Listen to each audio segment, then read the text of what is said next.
সুপ্রভাত সবাইকে। আজ সোজা ঠাকুরঘর থেকে ব্লগটা স্টার্ট করছি, কারণ আজকে হচ্ছে রবিবার, আমার ছুটির দিন। তাই আমি আজকে স্নান টান করে সকাল সকাল পুজো দিতে চলে এলাম ঠাকুরঘরে। বাইরে দেখুন আকাশটা খুব সুন্দর, কিন্তু একটু একটু বৃষ্টি হচ্ছে।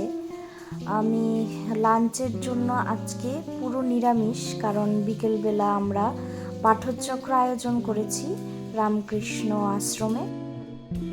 আর আরও একটি কারণ হচ্ছে আমি শিব ঠাকুরের পুজো করব শ্রাবণ মাসের প্রথম সোমবার, তার জন্য নিরামিষ। তো এখানে সুন্দর করে একটু আলতা পরে নিয়েছি, বিকালবেলা রেডি হয়ে যাচ্ছি পাঠচক্রে যাওয়ার জন্য। আমি একটা খুব সুন্দর সাদা শাড়ি লাল পাড় পরেছি, যেটা আমি দীক্ষা নেওয়ার জন্য পরেছিলাম।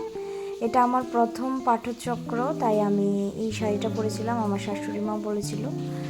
দেখুন আমি চলে এসেছি এখানে নরসিংগড় রামকৃষ্ণ আশ্রম। খুব সুন্দর আশ্রম, প্রত্যেকটা আশ্রম, সব জায়গার আশ্রমটা নিজস্ব একটি শান্তি স্নিগ্ধতা রয়েছে, যেটা আমার খুব ভালো লাগে।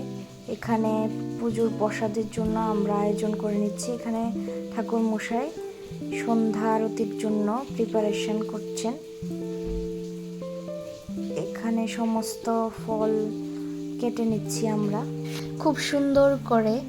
স্বামীজির জন্য, মা আর বাবার জন্য 3টে প্রসাদ আমরা রেডি করে নিয়েছি। তারপরে ঠাকুর মশাই সন্ধ্যা আরতি দেবে, তার জন্য প্রস্তুতি চলছে। সমস্ত কিছু আয়োজন হয়ে গেছে, সবাই রীতিমতো চলে এসছে।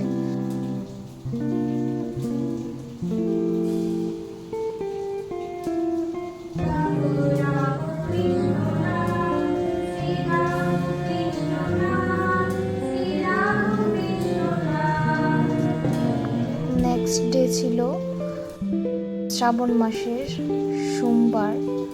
তো আমি পুজো দিয়ে আমি কলেজে চলে গেছিলাম। এটা ছিল আমার বাড়ির সামনে শিব মন্দির।